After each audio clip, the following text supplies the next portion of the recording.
देश दुनिया च वसते पंजाबियों नूं जी आया। मैं हरजिंदर सिंह रंधावा, तुसीं देख रहे हो पंजाब टैलीविजन और मेरे नाल ने सरदार नरिंदरपाल सिंह। सरदार साहब, बादल क्या ने दिल्ली छड्डती? छड्ड दित्ती कि छड़ा दित्ती? तुसीं छडाउण दीयां गल्लां करदे हो, अगले ते उन्हां ते 100 इल्जाम लाई जांदे ते वो मनदे पए ने, मन लैणगे। उन्हां दी आदत नहीं मनना। कमाल है। नहीं, ये विधान है। लीले वाले ही जिहड़ा पानी, जिहड़ा गंदा पानी लीले वालों ही आना आ, बघियाड़ वालों नहीं आना कदी। पर कदे लेले ने बघियाड़ नहीं खादा, बघियाड़ ही लेले नूं पैंदा। बिल्कुल। लेकिन सवाल यह है, गुस्सा ना करियो, हुण सियासत पंजाब तो दिल्ली नूं नहीं, दिल्ली तो पंजाब नूं आऊ। कैमरिਆਂ ਦੀਆਂ ਫਲੈਸ਼ਾਂ ਮੂਰੇ, बिल्कुल सफाइयां ਦਾ ਇੱਕ ਦੌਰ ਚੱਲਿਆ जी। ਉਸ ਦੌਰ ਦੇ ਵਿੱਚ ਬਾਦਲ ਪਿੰਡ 'ਚ ਬੈਠੇ ਲੋਕਾਂ ਨੂੰ ਕਿਹਾ ਗਿਆ ਹੈ जी ਕਿ ਅਸੀਂ ਤੁਹਾਡੇ ਨਾਲ ਆਉਂਦੇ ਆ, ਤੁਹਾਡੇ ਨਾਲ ਚੱਲਦੇ ਆ जी। ਚਲੋ ਮਹਿਲਾਂ ਦੇ ਅੱਗੇ ਬੈਠੀਏ। अच्छा, मतलब साडा बूआ खाली कर दिओ ते एक सरकार नूं असीं नहीं कुछ कहना, दूजी सरकार दे बूए अगे तुसीं बह जाओ। ਕੁਝ ਦਿਲਚਸਪ ਘਟਨਾਕ੍ਰਮ ਵਾਪਰਦੇ ਆ। ਕੁਝ ਦਿਨ ਪਹਿਲਾਂ ਤੱਕ ਜਿਹੜੀ ਅਕਾਲੀ ਲੀਡਰਸ਼ਿਪ ਪਾਣੀ ਪੀ ਪੀ ਕੇ ਇਸ ਗੱਲ ਨੂੰ ਜਸਟੀਫਾਈ ਕਰ ਰਹੀ ਸੀ ਕਿ ਇਹ ਜਿਹੜੇ ਆਰਡੀਨੈਂਸਸ ਨੇ ਇਹ ਕਿਸਾਨੀ ਹੱਕ ਦੇ ਨੇ, ਕੇਂਦਰ ਦੇ ਫੈਸਲੇ ਵਾਜਬ ਨੇ, ਕਿਸਾਨੀ ਨੂੰ ਫੇਵਰ ਕਰਨਗੇ, ਔਰ ਇੱਕ ਨਹੀਂ, ਦੋ ਨਹੀਂ, ਤਿੰਨ ਨਹੀਂ, ਇੱਕ ਸਿਲਸਿਲਾ ਬਣਾਤਾ ਗਿਆ ਡਿਫੈਂਡ ਕਰਨ ਦਾ। ਫਿਰ ਜਦੋਂ ਲੋਕਾਂ ਦਾ ਰੋਹ ਅੱਗੇ ਆਉਂਦਾ ਤੇ ਛੱਡਦੇ ਆ। ਛੱਡਣ ਤੋਂ ਬਾਅਦ ਹੁਣ ਜਦੋਂ ਜਿਨ੍ਹਾਂ ਨੇ ਫੈਸਲੇ ਕੀਤੇ ਸੀ ਉਹਨਾਂ ਤੇ ਉਂਗਲ ਰੱਖੀ ਹੈ ਤੇ ਫਿਰ ਸਵਾਲ ਸਰਦਾਰ ਸਾਹਿਬ 8-10 ਖੜੇ ਹੋ ਗਏ जी। ਅੱਜ ਬੀਬਾ ਹਰਸਿਮਰਤ ਬਾਦਲ ਸਵੇਰ ਤੋਂ ਵੱਖ-ਵੱਖ ਕੈਮਰਿਆਂ ਮੂਰੇ बिल्कुल सही। ਆਪਣਾ ਪੱਖ ਸਾਫ਼ ਕੋਈ ਨਾ ਰੱਖ ਰਹੇ। जी ਅਕਾਲੀ ਦਲ ਦਾ ਉਹ ਚਿਹਰਾ ਬਣੇ ਹੋਇਆ, जी ਬਣਨਾ ਵੀ ਚਾਹੀਦਾ, ਵੱਡੇ ਘਰ ਦੇ ਮੈਂਬਰ ਹੋਣਾ जी ਇਹ ਫੇਵਰ ਤਾਂ ਰਹਿੰਦੀ ਹੈ। जी ਲੇਕਿਨ ਜਿਹੜੇ ਸਵਾਲ ਉਠਾਏ ਜਾ ਰਹੇ ਆ ਉਹਨਾਂ ਸਵਾਲਾਂ 'ਚ ਪੁਖਤਾ ਗੱਲ ਇਹ ਹੋਈ ਕਿ ਜਿਸ ਦਿਨ ਇਹ ਆਰਡੀਨੈਂਸ कैबिनेट की मीटिंग च टेबल किया गया, मंत्रिमंडल पेश किया गया, मंत्रिमंडल च पेश किया गया, उस दिन ये एजेंडे का हिस्सा नहीं सी। अच्छा, बीबा जी ने यह स्पष्ट किया है बिल्कुल कि जिस दिन कैबिनेट की मीटिंग च ये ऑर्डीनेंस आउंदे आ जी, उस दिन ये जिहड़ा सानू भेजिया गया उहदा एजेंडा जिहड़ा हाँ जिहड़ा एजेंडा जिहड़े निर्धारित प्रस्ताव होंदे बिल्कुल ਉਹਦੇ ਵਿੱਚ ਸ਼ਾਮਲ ਨਹੀਂ ਸੀ ਜੀ। ਇਹ ਔਨ ਦਾ ਸਪॉट ਟੇਬਲ ਕੀਤਾ ਗਿਆ, ਇੱਕਦਮ ਰੱਖਿਆ ਗਿਆ ਜੀ। ਚਲੋ ਮੰਨ ਲੈਨੇ ਇਹ ਵੀ ਹੋ ਸਕਦਾ ਕਿ ਇੱਕਦਮ ਟੇਬਲ ਕੀਤੀ ਗਈ, ਇਹਦਾ ਮਤਲਬ ਕਿ ਜਿਹੜੇ ਮੰਤਰੀ ਮੰਡਲ ਦੀਆਂ ਮੀਟਿੰਗਸ ਨੇ ਉਹ ਬੇਮਾਨੇ ਆ ਜੀ। ਇਹਦਾ ਮਤਲਬ ਹੈ ਕਿ ਜਿਹੜੀ ਇੱਕ ਦੋ ਲੋਕਾਂ 'ਚ ਗੱਲਬਾਤ ਹੋਈ ਹੁੰਦੀ ਹੈ ਉਹ ਜਿਹੜੇ ਬਾਕੀ ਸਮੂਹ ਹੈ 70-80 ਲੋਕਾਂ ਪਤਾ ਹੀ ਨਹੀਂ ਕਿਸੇ ਨੂੰ ਕੁਝ, ਇਹਦਾ ਮਤਲਬ ਸਾਰੇ ਦੇ ਸਾਰੇ ਜਸ हथ खड़ा करके आ जाते, बिल्कुल सहमति दे के आ जाते। और जदों इन्होंने उस वेले आवाज नहीं उठाई, ਇਹਦਾ मतलब कि बाकियां ने हथ खड़े किए, इन्होंने कहा भी ਅਸੀਂ ਵੀ ਤੁਹਾਡੇ ਨਾਲ। मैं ये कहा सरदार जी, ये पूरी दी पूरी मोदी कैबिनेट दे उत्ते एक एलिगेशन है हाँ। कि की कैबिनेट सिर्फ ना दी है, की कैबिनेट दे विच मसले विचारे नहीं जाते, की कैबिनेट दे विच जेड़े एजेंडे हुंदे आ उन्हां दे उत्ते बहस नहीं हुंदी, की एक फॉर्मैलिटी वजों मीटिंग मिनट्स च बदल जाती, कि यह कार्रवाई सारी दी सारी फर्जी है। लेकिन सवाल ते भी है कि जदों मंत्रिमंडल दे विच ऐन मौके दे उत्ते एक मता लिया के रख दिता गया जी, जिन्हों ऑर्डिनेंस का रूप देना सी, लिया के रख दिता, पढ़िया तुसी नहीं जो तुसी कह रहे हो जी, तुसी पढ़िया नहीं, तुसी सिर्फ देखा कि कागज आ गया बहुत चंगे ने, तुसी अपने दस्तखत भी कर दिते, सहमति भी प्रगटा दी, फिर तुसी पिछले 3-4 महीनों तो उस खरड़े का किहड़ा चंगा पक्ष सी जिहड़ा प्रचार रहे सी?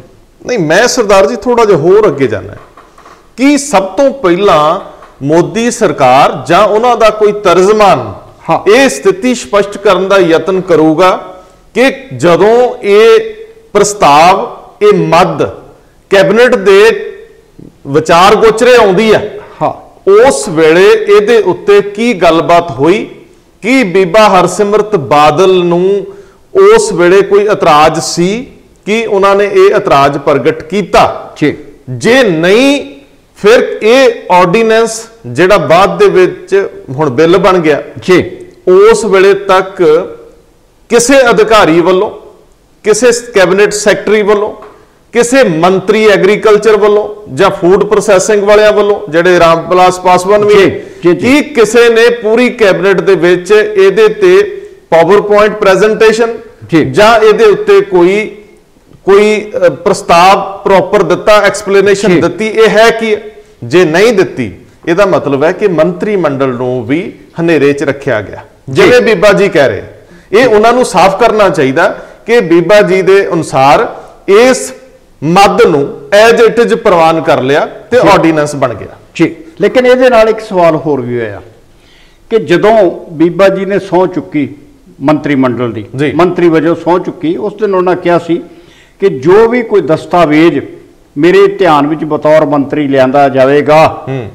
ਮੈਂ ਉਸ ਦਾ ਭੇਦ ਉਦੋਂ ਤੱਕ ਜ਼ਾਹਰ ਨਹੀਂ ਕਰਾਂਗੀ, ਪਾਬੰਦ ਹਾਂ ਉਸ ਭੇਦ ਨੂੰ ਭੇਦ ਰੱਖਣ ਲਈ ਜਦੋਂ ਤੱਕ ਕਿ ਐਸਾ ਕਿਤੇ ਬਹੁਤਾ ਜ਼ਰੂਰੀ ਨਾ ਹੋਵੇ। ਹੁਣ ਮੰਤਰੀ ਮੰਡਲ ਦੇ ਵਿੱਚ ਨਹੀਂ ਹੈ। ਉਹ ਕਹਿੰਦੇ ਨੇ ਕਿ ਅਸੀਂ ਅਸਤੀਫਾ ਦੇ ਦਿੱਤਾ, ਮੰਤਰੀ ਮੰਡਲ ਤੋਂ ਛੱਡ ਦਿੱਤਾ, ਆਰਡੀਨੈਂਸ ਦਾ ਵਿਰੋਧ ਕਰਨਾ। ਹੁਣ ਉਹ ਆਪਣੀ ਉਹ ਜਿਹੜੀ ਸਹੁੰ ਚੁੱਕੀ ਹੋਈ ਆ ਉਹ ਸਹੁੰ ਤੋਂ ਬਿਲਕੁਲ ਆਜ਼ਾਦ ਹੋ ਗਏ ਨੇ। ਮੈਂ ਤੁਹਾਡੇ ਨਾਲ ਸਹਿਮਤ ਹਾਂ। ਅਗਲਾ ਸਵਾਲ ਮੇਰਾ ਇਹ ਲੈ ਲਓ, ਅਗਲਾ ਸਵਾਲ ਬੜਾ ਵਾਜਬ ਹੈ। ਉਹ ਕਹਿੰਦੇ ਨੇ ਕਿ ਇਹ ਜਿਹੜੇ ਆਰਡੀਨੈਂਸਸ ਨੂੰ ਜਦੋਂ ਮੈਂ ਇਸ ਮੱਦ ਨੂੰ ਜਦੋਂ ਮੈਂ ਬਾਅਦ ਦੇ ਵਿੱਚ ਦੇਖਿਆ ਤੇ ਫਿਰ ਕੈਬਨਿਟ ਦੀਆਂ ਅਗਲੀਆਂ ਮੀਟਿੰਗਸ ਦੇ ਵਿੱਚ ਮੈਂ ਇਹ ਕਿਹਾ ਕਿ ਇਹਨੂੰ ਸਿਲੈਕਟ ਕਮੇਟੀ ਕੋਲ ਭੇਜੋ, ਇਹਨੂੰ ਪਾਰਲੀਮੈਂਟ 'ਚ ਟੇਬਲ ਨਾ ਕੀਤਾ ਜਾਵੇ, ਇਹਦੇ ਵਿੱਚ ਕਿਸਾਨਾਂ ਦੀਆਂ ਜਿੰਨੀਆਂ ਵੀ ਸ਼ਿਕਾਇਤਾਂ ਨੇ, ਸ਼ੰਕੇ ਨੇ, ਨਿਵਰਤ ਕਰੀਏ। ਕਿ ਬੀਬਾ ਜੀ ਇਸ ਮਾਮਲੇ 'ਚ ਸਪਸ਼ਟ ਕਰਦੇ ਨਜ਼ਰ ਨਹੀਂ ਆਉਂਦੇ ਕਿ ਉਹਨਾਂ ਨੂੰ ਮੌਕੇ ਦੇ ਜਿਹੜੇ ਪ੍ਰੈਜ਼ੀਡੈਂਟ ਸੀਗੇ ਕੈਬਨਿਟ ਮੀਟਿੰਗਸ ਦੇ ਨਰਿੰਦਰ ਮੋਦੀ ਜਿਹੜੇ ਚੇਅਰ ਕਰ ਰਹੇ ਸੀ ਕੈਬਨਿਟ ਨੂੰ, ਉਹਨਾਂ ਨੇ ਕੋਈ ਹੁੰਗਾਰਾ ਭਰਿਆ? ਜੇ ਉਹਨਾਂ ਨੇ ਬੀਬਾ ਜੀ ਦੀ ਸੁਣਵਾਈ ਕੀਤੀ ਨਹੀਂ ਤੇ ਫਿਰ ਬੀਬਾ ਜੀ ਨੂੰ ਉੱਠ ਕੇ ਆ ਕੇ ਬਾਹਰ ਇੰਨੇ ਦਿਨਾਂ ਤੱਕ ਕੁਝ ਕਿਹਾ ਕਿਉਂ ਨਹੀਂ? ਬਿਲਕੁਲ ਆਖਰੀ ਦਮ ਦੇ ਉੱਤੇ ਤੁਹਾਨੂੰ ਯਾਦ ਹੈ ਅਸੀਂ ਜਦੋਂ ਇੱਕ ਸੈਗਮੈਂਟ ਕਰ ਰਹੇ ਸਾਂ ਕਿ ਅੱਜ ਸ਼ਾਮ ਤੱਕ ਬੀਬਾ ਹਰਸਿਮਰਤ ਕੌਰ ਬਾਦਲ ਤੇ ਸਾਹਿਬ ਸੁਖਬੀਰ ਸਿੰਘ ਬਾਦਲ ਜਦੋਂ ਬਾਹਰ ਨਿਕਲਣਗੇ ਤੇ ਉਸ ਵੇਲੇ ਉਹ ਸਰਕਾਰ ਤੋਂ ਅਲਵਿਦਾ ਕਹਿ ਚੁੱਕੇ ਹੋਣਗੇ। ਔਰ ਮੇਰੇ ਖਿਆਲ ਇੰਜ ਹੀ ਹੋਇਆ। ਲੇਕਿਨ ਉਹਦੇ ਤੋਂ 2 ਦਿਨ ਪਹਿਲਾਂ ਤੱਕ ਬੀਬਾ ਹਰਸਿਮਰਤ ਕੌਰ ਬਾਦਲ ਇਸ ਕਿਸਾਨ ਆਰਡੀਨੈਂਸਾਂ ਦੀ ਬਕਾਇਦਾ ਪ੍ਰੋੜਤਾ ਕਰ ਰਹੇ ਸਨ। ਮੈਂ ਸਰਦਾਰ ਸਾਹਿਬ ਇਸ ਤੋਂ ਅਗਲਾ ਸਵਾਲ ਉਠਾਉਣਾ ਕਿ ਕੀ ਕੈਬਨਿਟ ਦੇ ਵਿੱਚ ਹੋਣ ਵਾਲੇ ਸਾਰੇ ਘਟਨਾਕ੍ਰਮ ਦੇ ਚਸ਼ਮਦੀਦ ਕੋਈ ਵਜ਼ੀਰ ਜਾਂ ਕੋਈ ਕੈਬਨਿਟ ਸੈਕਟਰੀ ਜਿਹੜੇ ਪਾਰਟ ਹੁੰਦੇ ਆ ਕੈਬਨਿਟ ਮੀਟਿੰਗਸ ਦਾ ਹਿੱਸਾ ਹੁੰਦੇ ਆ, ਕੀ ਉਹ ਸਪਸ਼ਟ ਕਰਨਗੇ ਕਿ ਬੀਬਾ ਹਰਸਿਮਰਤ ਕੌਰ ਬਾਦਲ ਨੇ ਕਦੋਂ ਇਸ ਸੰਬੰਧੀ ਇਤਰਾਜ਼ ਉਠਾਏ, ਇਸ ਸੰਬੰਧੀ ਕਦੋਂ ਇਤਰਾਜ਼ ਉਠਾਏ, ਕੀ ਉਹ ਇਤਰਾਜ਼ ਨੋਟ ਕੀਤੇ ਗਏ? ਕੀ ਉਹ ਮਿੰਟਸ ਦੀ ਜਿਹੜੀ ਕਾਰਵਾਈ ਹੁੰਦੀ ਹੈ ਬਕਾਇਦਾ ਜੇ ਇਹਨਾਂ ਨੇ ਲਿਖ ਕੇ ਦਿੱਤਾ ਹੋਏਗਾ ਤੇ ਉਹ ਲਿਖਤੀ ਦਸਤਾਵੇਜ਼ ਹੋਣਗੇ ਉਹਨਾਂ ਕੋਲ, ਉਹਦੇ ਵਿੱਚ ਕਿਤੇ ਨੋਟ ਕੀਤੇ ਗਏ? ਇੰਦਰਾਜ ਹੋਇਆ? ਜੇਕਰ ਇੰਦਰਾਜ ਹੋਇਆ ਤੇ ਸਰਦਾਰ ਸਾਹਿਬ ਬੜਾ ਸੋਹਣਾ ਸਵਾਲ ਹੈ ਕਿ ਜਦੋਂ ਬੀਬਾ ਜੀ ਨੂੰ ਇਹ ਪਤਾ ਸੀ ਕਿ ਬਾਹਰ ਅੱਗ ਵਰਦੀ ਪਈ, ਸਾਡੇ ਪੈਰ ਸੜਦੇ ਆ ਪੰਜਾਬ ਦੀ ਜ਼ਮੀਨ ਤੇ, ਉਸ ਵੇਲੇ ਅੰਦਰ ਤਾਂ ਉਹ ਖਿਲਾਫ ਬੋਲਦੇ ਰਹੇ ਲੇਕਿਨ ਬਾਹਰ ਆ ਕੇ ਉਹਦੇ ਹੱਕ 'ਚ ਬੋਲਣ ਦੀ ਕਿਹੜੀ ਮਜਬੂਰੀ ਸੀ? ਕਿਉਂਕਿ ਜਦੋਂ ਭਾਈਵਾਲਾ ਨੂੰ ਪਤਾ ਸੀ, ਜਦੋਂ ਸ਼੍ਰੀ ਨਰਿੰਦਰ ਮੋਦੀ, ਅਮਿਤ ਸ਼ਾਹ ਤੇ ਬਾਕੀ ਸਾਰੀ ਦੀ ਸਾਰੀ ਕੈਬਨਿਟ ਨੂੰ ਪਤਾ ਸੀ ਕਿ ਬੀਬਾ ਜੀ ਔਰ ਅਕਾਲੀ ਦਲ ਵਿਰੋਧ ਅੰਦਰ ਕਰ ਰਿਹਾ ਤੇ ਫਿਰ ਉਹਨਾਂ ਨੂੰ ਇਹ ਵੀ ਬੜਾ ਅੰਦਾਜ਼ਾ ਸੀ ਕਿ ਬਾਹਰ ਜਾ ਕੇ ਵੀ ਇਹ ਉਸੇ ਤਰੀਕੇ ਨਾਲ ਲੋਕਾਂ 'ਚ ਜਾਣਗੇ। ਫਿਰ ਤੁਸੀਂ ਬਾਹਰ ਆ ਕੇ ਉਹਦੀ ਐਡਵੋਕੇਸੀ ਕਿਉਂ ਕਰਦੇ ਰਹੇ? ਇਹ 2 ਮਾਪਦੰਡ ਸੀਗੇ। ਦੇਖੋ ਇਹ ਦੋਸਤੋ ਬੜੀ ਵੱਡੀ ਗੱਲ ਆ ਕਿ ਕੱਲ ਨੂੰ ਮੋਦੀ ਗਵਰਨਮੈਂਟ ਦੇ ਵਿੱਚੋਂ ਇਹਦੇ ਸੰਬੰਧੀ ਸਫਾਈ ਆਵੇ, ਕਿਉਂਕਿ ਜਿੰਨੇ ਵੱਡੇ ਪੱਧਰ ਤੇ ਅੱਜ ਪ੍ਰਚਾਰ ਹੋਇਆ ਇਹਨਾਂ ਗੱਲਾਂ ਦਾ, ਇੱਕ ਤਰੀਕੇ ਨਾਲ ਜਿਹੜੀ ਇਹਨਾਂ ਦੀ ਭਾਈਵਾਲਾਂ ਦੀ ਸਰਕਾਰ ਹੈ ਉਹਨੂੰ ਕਟਹਿਰੇ 'ਚ ਖੜਾ ਕਰਤਾ ਕਿ ਅਸੀਂ ਸਾਡੀਆਂ ਤਕਲੀਫਾਂ ਦਾ ਨਿਵਾਰਨ ਨਹੀਂ ਹੋਇਆ, ਖੇਤੀ ਦੇ ਮੁੱਦੇ ਤੇ ਅਸੀਂ ਕਿਸਾਨਾਂ ਦੇ ਹਿੱਤਾਂ ਦੀ ਰਾਖੀ ਨਹੀਂ ਕਰ ਸਕੇ। ਬਾਰ-ਬਾਰ ਇਹ ਗੱਲ ਹੋਈ ਸਰਦਾਰ ਸਾਹਿਬ। ਸਵਾਲ ਤੇ ਵੀ ਆ ਕਿ ਜਦੋਂ ਤੁਸੀਂ ਕੇਂਦਰੀ ਮੰਤਰੀ ਤੋਮਰ ਹੋਰਾਂ ਦਾ ਇੱਕ ਪੱਤਰ ਜਿਹੜਾ ਆ ਉਹ ਦਿਖਾ ਰਹੇ ਹੋ ਪੰਜਾਬ ਦੇ ਲੋਕਾਂ ਨੂੰ, ਤੁਸੀਂ ਦਿਖਾ ਰਹੇ ਹੋ ਕਿ ਸਾਨੂੰ ਯਕੀਨ ਦਿਵਾਇਆ ਗਿਆ ਲੇਕਿਨ ਉਸ ਪੱਤਰ ਦੀ ਜੇ ਤੁਸੀਂ ਭਾਸ਼ਾ ਪੜ੍ਹੋ ਉਹਦੇ ਵਿੱਚ ਕਿਤੇ ਨਹੀਂ ਲਿਖਿਆ ਕਿ ਤੁਸੀਂ ਸਾਡੇ ਇਸ ਜਿਹੜਾ ਏਜੰਡਾ ਆ ਜਾਂ ਜਿਹੜਾ ਖਰੜਾ ਆ ਜੋ ਅਸੀਂ ਬਿੱਲ ਬਣਾਉਣ ਲਈ ਲੈ ਕੇ ਆ ਰਹੇ ਹਾਂ, ਤੁਸੀਂ ਇਹਦੇ ਤੇ ਕੋਈ ਨੁਕਤਾ ਉਠਾਇਆ ਹੋਇਆ ਉਹਦੇ ਤੇ ਕਿਤੇ ਨਹੀਂ ਲਿਖਿਆ। ਔਰ ਅੱਜ ਵੀ ਇੱਕ ਅਖਬਾਰ ਦੇ ਵਿੱਚ ਤੋਮਰ ਹੋਰਾਂ ਦੀ ਇੱਕ ਇੰਟਰਵਿਊ ਆ, ਉਹ ਕਿਸਾਨਾਂ ਨੂੰ ਕਹਿ ਰਹੇ ਨੇ ਕਿ ਜੇ ਕਿਸੇ ਨੂੰ ਕੋਈ ਸ਼ੰਕਾ ਆ ਤੇ ਉਸ ਦਾ ਮੇਰੇ ਨਾਲ ਗੱਲ ਕਰ ਸਕਦਾ ਜੀ। ਸਵਾਲ ਇਹ ਆ ਕਿ ਜੇ ਤੋਮਰ ਸਾਹਿਬ ਇੰਨੇ ਫਰਾਖ ਦਿਲ ਨੇ ਤੇ ਤੋਮਰ ਸਾਹਿਬ ਨੂੰ ਇਹ ਵੀ ਸ਼ੰਕਾ ਨਿਵਾਰਨ ਕਰ ਦੇਣੀ ਚਾਹੀਦੀ ਆ ਕਿ ਆਖਰ ਉਹਨਾਂ ਦੇ ਇੱਕ ਸਹਿਯੋਗੀ ਮੰਤਰੀ ਨੇ ਜੋ ਗੱਲਾਂ ਕਹੀਆਂ ਨੇ ਕੀ ਇਹ ਸਹੀ ਨੇ ਜਾਂ ਗਲਤ ਨੇ। ਬੀਬਾ ਹਰਸਿਮਰਤ ਬਾਦਲ ਇੱਕ ਵਾਰੀ ਬੜੇ ਸਪਸ਼ਟ ਲਫ਼ਜ਼ਾਂ 'ਚ ਕਹਿ ਰਹੇ ਨੇ ਕਿ ਮੇਰੀ ਜ਼ਮੀਰ ਔਰ ਉਸ ਤੋਂ ਅੱਗੇ ਕੁਝ ਨਹੀਂ।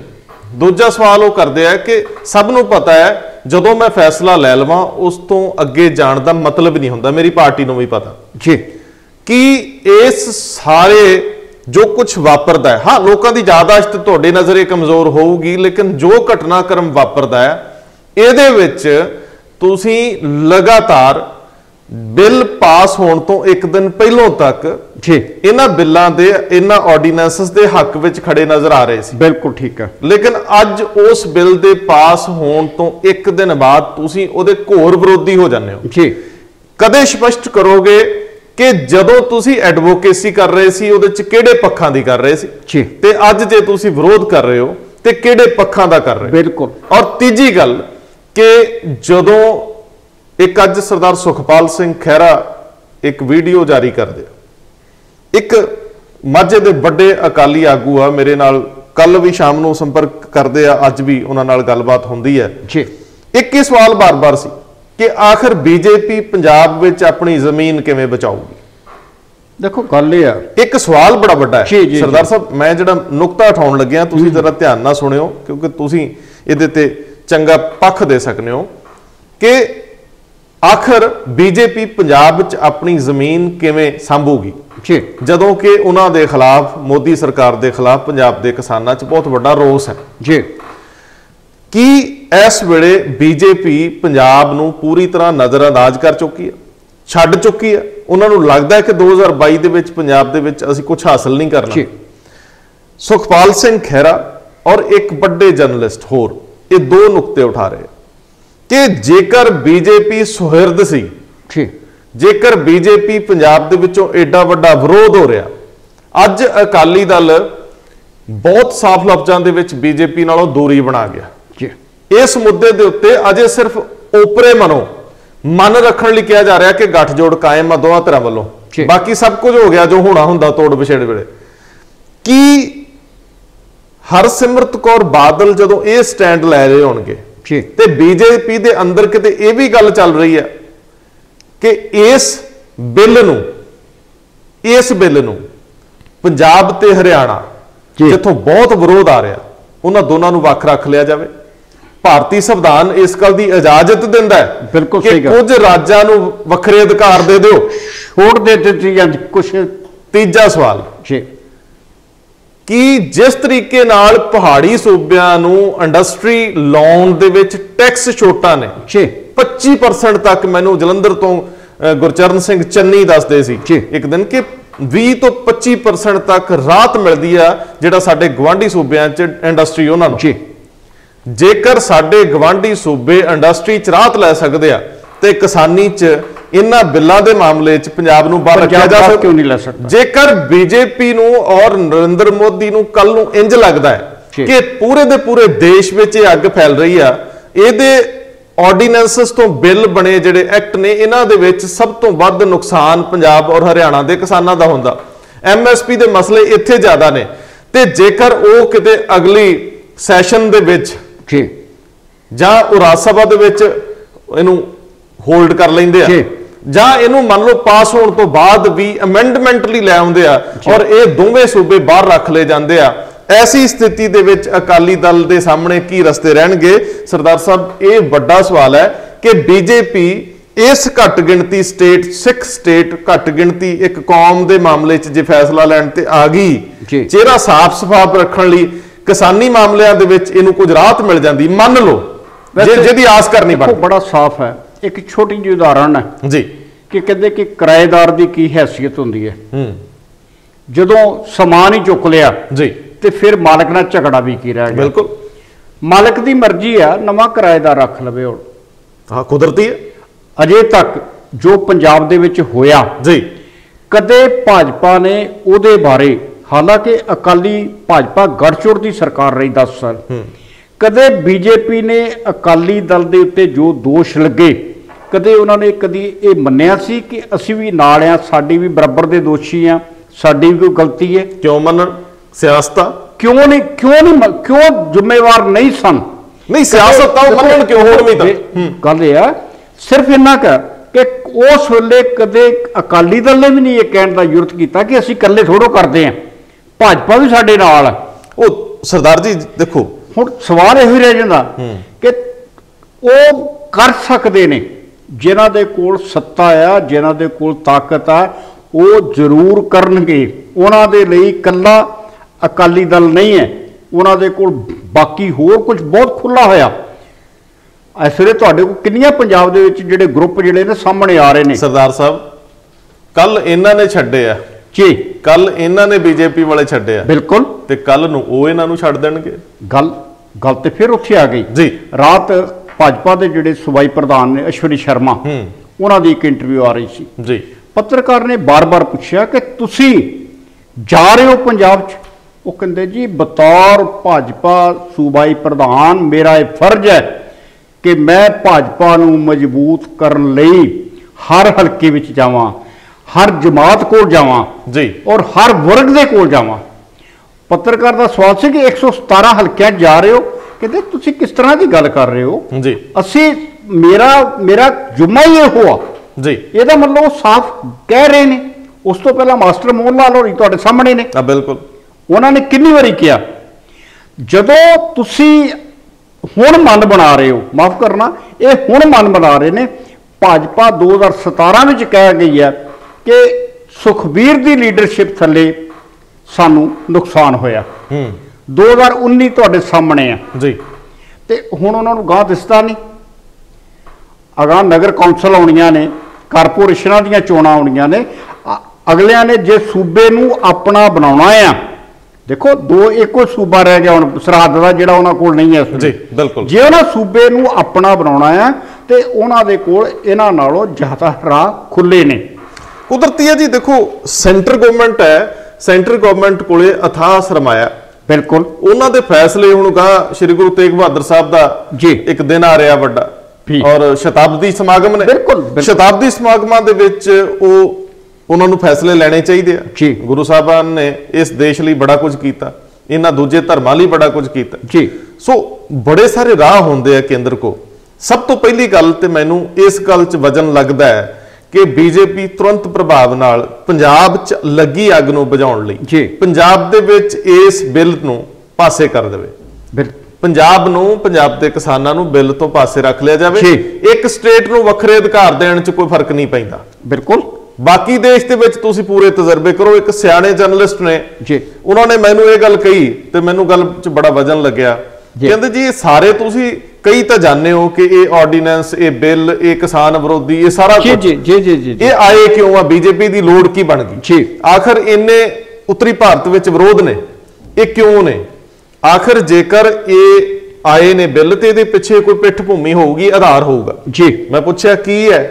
ਉਹ ਕਹਿੰਦੇ ਜੀ ਇਸ ਵੇਲੇ ਗਵਰਨਮੈਂਟ ਕੋਲ ਪੈਸੇ ਦੀ ਕਮੀ ਆ। ਸਹੀ ਗੱਲ। ਦੂਜੀ ਗੱਲ ਕਿ ਗਵਰਨਮੈਂਟ ਦੇ ਇੰਨੇ ਸਾਰੀਆਂ ਪਲੈਨਿੰਗਸ ਨੇ, ਇੰਨੇ ਸਾਰੇ ਮੋਦੀ ਦੇ ਆਪਣੇ ਖੁਆਬ ਨੇ ਜੀ, ਉਹ ਪੂਰੇ ਕਰਨ ਲਈ ਤੁਹਾਨੂੰ ਵਰਲਡ ਬੈਂਕ ਤੋਂ ਸਹਾਇਤਾ ਚਾਹੀਦੀ। ਜਿਸ ਤਰੀਕੇ ਨਾਲ ਸਾਡੇ ਬਿਜਲੀ ਬੋਰਡ ਦਾ ਨਿਗਮੀਕਰਨ ਹੋਇਆ, ਸਾਡੀਆਂ ਸਬਸਿਡੀ ਦੇ ਉੱਤੇ ਨਜ਼ਰ ਰਹਿੰਦੀ ਆ, ਜਿਹੜਾ ਵਰਲਡ ਬੈਂਕ ਦੀ ਵਰਲਡ ਬੈਂਕ ਲੋਨ ਨਹੀਂ ਦਿੰਦਾ। ਜਦੋਂ ਭਾਰਤ ਸਰਕਾਰ ਵਰਲਡ ਬੈਂਕ ਤੋਂ ਲੋਨ ਜਾਂ ਬਾਕੀ ਸਹਾਇਤਾ ਲੈਣ ਲਈ ਜਾਂਦੀ ਆ ਤੇ ਉਹ ਕਹਿੰਦੇ ਆ ਕਿ ਤੁਸੀਂ ਇਹ ਐਮਐਸਪੀ ਜਾਂ ਬਾਕੀ ਚੀਜ਼ਾਂ ਨੂੰ ਲੈ ਕੇ ਕਿਉਂ ਤੁਰਦੇ ਹੋ ਜੀ? ਇਹ 'ਚ ਕੋਈ ਦੋਰਾਵਾ ਨਹੀਂ ਕਿ ਐਮਐਸਪੀ ਘੱਟੋ ਘੱਟ ਸਮਰਥਨ ਮੁੱਲ ਸਾਡੀ ਸਾਰਾ ਹੈ, ਇਹ ਤੋਂ ਬਿਨਾ ਪੰਜਾਬ ਜਿੰਦਾ ਨਹੀਂ ਰਹਿ ਸਕਦਾ।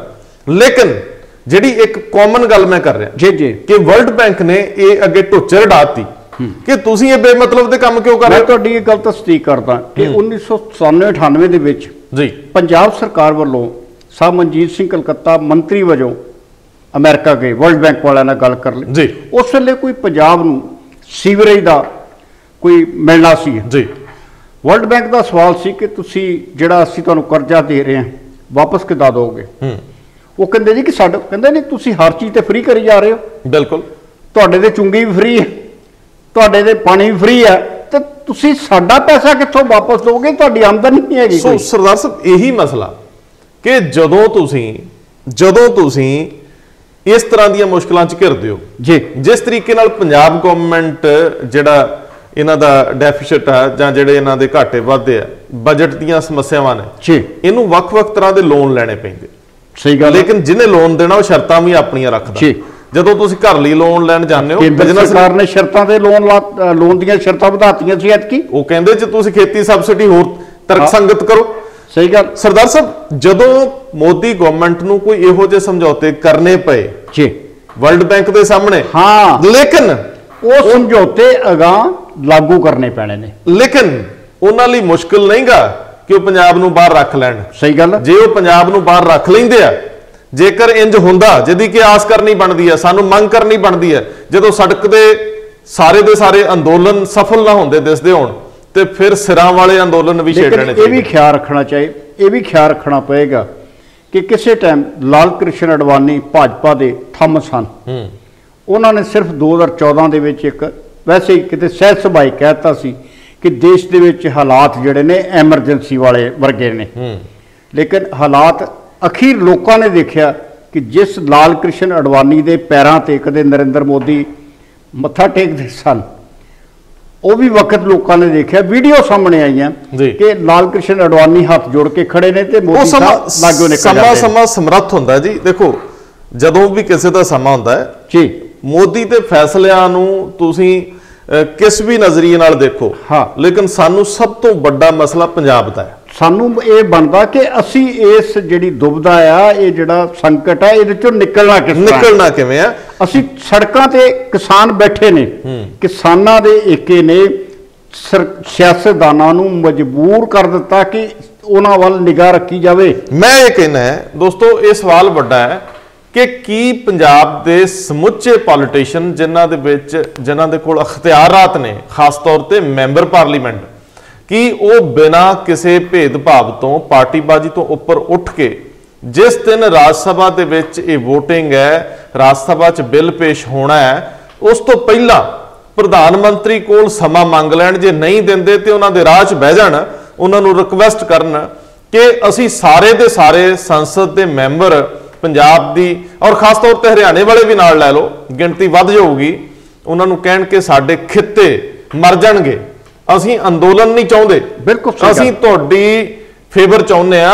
ਔਰ ਜੇਕਰ ਇਹ ਦੋ ਸਟੇਟਸ ਰਾਜ ਸਭਾ 'ਚ ਪਾਸ ਹੋਣ ਤੋਂ ਪਹਿਲਾਂ ਹੀ ਬਾਹਰ ਰੱਖਣ ਦਾ ਪ੍ਰਾਵਧਾਨ ਹੋ ਜੇ ਤੇ ਇਹੀ ਬਿੱਲ ਮੁੜ ਕੇ ਲੋਕ ਸਭਾ ਦੇ ਵਿੱਚ ਅਮੈਂਡਮੈਂਟ ਲਈ ਆ ਜੇ, ਤੇ ਮੇਰਾ ਖਿਆਲ ਇਹ ਜਿਹੜਾ ਮੌਨਸੂਨ ਸੈਸ਼ਨ ਆ, ਇਹ ਇਸ ਖਿੱਤੇ ਲਈ ਬੜਾ ਰਾਹਤ ਭਰਿਆ ਵੀ ਹੋ ਸਕਦਾ।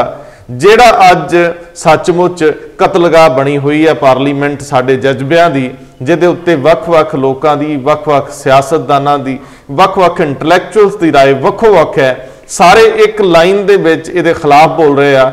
ਸੋ ਸਵਾਲ ਇਹ ਹੈ ਕਿ ਕੀ ਇਸ ਵੇਲੇ ਨਾਜ਼ੁਕ ਮੌਕੇ ਤੇ ਆਪਣੀ ਹਉਮੈ ਛੱਡਣਗੇ ਕਾਂਗਰਸੀ, ਅਕਾਲੀ, ਢੀਂਡਸਾ ਤੇ ਬਾਕੀ ਸਾਰੇ? ਬਿਲਕੁਲ, ਇਹ ਵੱਡਾ ਸਵਾਲ ਹੋਰ ਵੀ ਆ। ਜਦੋਂ ਤੁਹਾਨੂੰ ਯਾਦ ਆ, ਜਦੋਂ ਕਿਤੇ ਵੋਟਾਂ ਪੈ ਲੈਂਦੀਆਂ ਨੇ, ਉਦੋਂ ਫਿਰ ਅਲਾਈਅੰਸ ਬਣ ਜਾਂਦੇ ਨੇ, ਨੈਸ਼ਨਲ ਡੈਮੋਕ੍ਰੈਟਿਕ ਅਲਾਈਅੰਸ, UPA ਬਣਦੇ ਨੇ ਨਾ, ਉਸ ਵੇਲੇ ਵੀ ਤਾਂ ਵਿਰੋਧੀ ਤਾਂ ਹੁੰਦੇ ਨੇ ਲੋਕ, ਤੁਹਾਡੇ ਬਰਾਬਰ ਤੇ ਖੜੇ ਹੋ ਕੇ ਲੜਦੇ ਨੇ, ਫਿਰ ਤੁਸੀਂ ਉਹਨਾਂ ਨਾਲ ਸਮਝੌਤਾ ਕਰਦੇ ਹੋ, ਭਾਈਵਾਲੀ ਕਰਦੇ ਹੋ, ਆਖਰਕਾਰ ਤੁਹਾਡਾ ਕੋਈ ਵੀ ਨਹੀਂ ਰਿਹਾ ਪੰਜਾਬ ਦੇ ਲਾਗੇ ਛਾਗੇ ਰਿਹਾ। ਨਹੀਂ, ਨਾਲੇ ਸਰਦਾਰ ਸਾਹਿਬ ਕੁਝ ਇੱਕ ਚੀਜ਼ਾਂ ਬੜੀਆਂ ਕਲੀਅਰ ਨੇ ਕਿ ਜਿਸ ਖਿੱਤੇ ਨੇ ਔਖੇ ਵੇਲੇ ਤੁਹਾਡੀ ਬਾਹ ਫੜੀ ਅਨਾਜ ਦੀ ਪੂਰਤੀ ਲਈ, ਜਿਸ ਖਿੱਤੇ ਨੇ ਆਜ਼ਾਦੀ ਦੇ ਵਿੱਚ ਤੁਹਾਨੂੰ ਬਹੁਤ ਕੁਝ ਦਿੱਤਾ ਹੈ, ਉਹ ਭਾਵੇਂ ਕੋਈ ਵੀ ਧਰਮ ਜਾਤ ਹੈ, ਛੱਡ ਦਿੰਨੇ ਆ, ਇੱਥੋਂ ਦੇ ਲੋਕਾਂ ਨੇ, ਪੰਜਾਬੀਆਂ ਨੇ ਬੜੀਆਂ ਵੱਡੀਆਂ ਕੁਰਬਾਨੀਆਂ ਕੀਤੀਆਂ। ਚਲੋ ਵਜਾਨੇ ਵਜੋਂ ਨਹੀਂ ਸਹੀ, ਆਸਾਨ ਵਜੋਂ ਹੀ ਸਹੀ, ਆਸਾਨ ਵਜੋਂ ਹੀ ਕੁਝ ਦੇ ਦਿਓ। ਜਿਹੜੀ ਤੁਸੀਂ ਗੱਲ ਕਹੀ ਨਾ ਕਿ ਘੱਟੋ ਘੱਟ ਇਹਨਾਂ ਦਿਨਾਂ 'ਚ, ਖਾਸ ਕਰਕੇ ਜਦੋਂ ਰਾਜ ਸਭਾ 'ਚ ਪੇਸ਼ ਹੋਣਾ, ਉਹਦੇ ਤੋਂ ਪਹਿਲਾਂ ਪੰਜਾਬ ਦੇ ਮੈਂਬਰ ਪਾਰਲੀਮੈਂਟ, ਹਰਿਆਣੇ ਦੇ ਮੈਂਬਰ ਪਾਰਲੀਮੈਂਟ ਇੱਕ ਜਗ੍ਹਾ ਤੇ ਸਿਰ ਜੋੜ ਕੇ ਬੈਠ ਜਾਣ ਕਿ ਅਸੀਂ ਇਸ ਖਿੱਤੇ ਦੇ ਲਈ, ਆਪਣੇ ਲੋਕਾਂ ਦੇ ਲਈ ਇੱਕ ਹੋ ਜਾਈਏ। ਰਾਜ ਸਭਾ ਦੇ ਵਿੱਚ ਦੇਖੋ ਲੋਕ ਸਭਾ ਦੇ ਵਿੱਚ ਤਾਂ ਦੋਸਤੋ ਜੋ ਹੋਇਆ ਕਿ ਭਗਵੰਤ ਮਾਨ ਸੁਖਬੀਰ ਬਾਦਲ ਨੂੰ ਦੋਸ਼ੀ ਕਹਿੰਦੇ ਰਹੇ ਤੇ ਸੁਖਬੀਰ ਬਾਦਲ ਕਾਂਗਰਸੀਆਂ ਤੇ ਉਂਗਲ ਚੱਕਦੇ ਰਹੇ। ਇਹ ਲੜਾਈ ਮੈਨੂੰ ਨਹੀਂ ਸੀ ਲੱਗਦਾ ਵੀ ਉੱਥੇ ਦੇਸ਼ ਦੀ ਸਰਕਾਰ ਨਾਲ ਲੜੀ ਜਾ ਰਹੀ ਆ। ਉਹ ਤਾਂ ਮੈਨੂੰ ਲੱਗਦਾ ਸੀ ਕਿ ਜਿੱਦਾਂ ਆਪਣੀ ਆਪਣੀ ਲੜਾਈ ਲੜ ਰਹੇ ਆ, ਪੰਜਾਬ ਦੀ ਲੜਾਈ ਕਿਸੇ ਨੇ ਨਹੀਂ ਲੜੀ ਜੋ ਨਜ਼ਰ ਆ ਰਿਹਾ। ਸਵਾਲ ਇਹ ਆ ਕਿ ਹੁਣ ਰਾਜ ਸਭਾ ਦੇ ਵਿੱਚ ਸਿਆਣੇ ਬੰਦੇ ਬੈਠਦੇ ਆ, ਨਰੇਸ਼ ਗੁਜਰਾਲ ਵਰਗੇ, ਪ੍ਰਤਾਪ ਬਾਜਵਾ ਵਰਗੇ, ਬਿਲਕੁਲ ਸ਼ਮਸ਼ੇਰ ਦੂਲੋ ਵਰਗੇ, ਸੁਖਦੇਵ ਸਿੰਘ ਢੀਂਡਸਾ ਵਰਗੇ, ਉੱਥੇ ਅੰਬਿਕਾ ਸੋਨੀ ਵੀ ਬੈਠਦੇ ਆ ਪੰਜਾਬ ਵੱਲੋਂ। ਕਿ ਇਹ ਲੋਕ ਬਲਵਿੰਦਰ ਭੁੰਦੜ ਨੇ, ਕਿ ਇਹ ਲੋਕ ਵੀ ਉਵੇਂ ਹੀ ਚੁੰਝ ਲੜਾਉਣਗੇ, ਇੱਕ ਦੂਜੇ ਦੇ ਗਲ ਪੈਣਗੇ, ਜਾਂ ਸਟੇਟ ਲਈ ਕੋਈ ਇਕੱਠੇ ਹੋ ਕੇ ਇੱਕੋ ਜਗ੍ਹਾ ਇੱਕ ਦੂਜੇ ਦੇ ਲਾਗੇ ਜਾ ਕੇ ਕਡਿੰਗੜੀ ਪਾ ਕੇ ਹੱਥ ਜੋੜ ਕੇ ਉੱਚੀ ਆਵਾਜ਼ 'ਚ ਵੀ ਤਰਲਾ ਵੀ ਮਾਰਨ, ਜੋਸ਼ ਵੀ ਦਿਖਾਉਣ ਤੇ ਬਾਹਰ ਉਸ ਦਿਨ ਸਾਡੇ ਸਾਰੇ ਲੋਕ ਸਭਾ ਦੇ ਮੈਂਬਰ ਖੜੇ ਹੋਣ ਉਸ ਦਰਵਾਜ਼ੇ ਤੇ, ਜਿਸ ਦਰਵਾਜ਼ੇ ਦੇ ਉੱਤੇ ਹਰ ਮੈਂਬਰ ਪਾਰਲੀਮੈਂਟ ਨੇ ਲੰਘਣਾ ਹੱਥ ਜੋੜ ਕੇ ਫੇਵਰ ਮੰਗਣ, ਤਰਲਾ ਮਾਰਨ। ਪੰਜਾਬ ਦੇ ਕਿਸਾਨਾਂ ਲਈ ਜੇ ਤੁਹਾਡੀ ਅੱਖ 'ਚ ਅਥਰੂ ਨਹੀਂ ਆ ਸਕਦਾ ਨਾ ਜੀ, ਤੇ ਤੁਸੀਂ ਫਿਰ ਪੰਜਾਬ ਦੇ ਸਕੇ ਨਹੀਂ। ਮਰਿਆ ਹੋਇਆਂ ਦੇ ਕੀਰਨੇ ਪਾਉਣ ਆਉਣ ਨਾਲੋਂ ਚੰਗਾ ਹੁੰਦਾ ਕਿ ਉਹਨਾਂ ਲਈ ਦਵਾਈ ਬੂਟੀ ਕਰ ਲਈਏ। ਸੋ ਇਹ ਹਾਲਾਤ ਆਸ ਕਰਦੇ ਹਾਂ ਕਿ ਬਿਹਤਰ ਹੋਣ। ਬਹੁਤ ਮਿਹਰਬਾਨੀ, ਬਹੁਤ ਧੰਨਵਾਦ।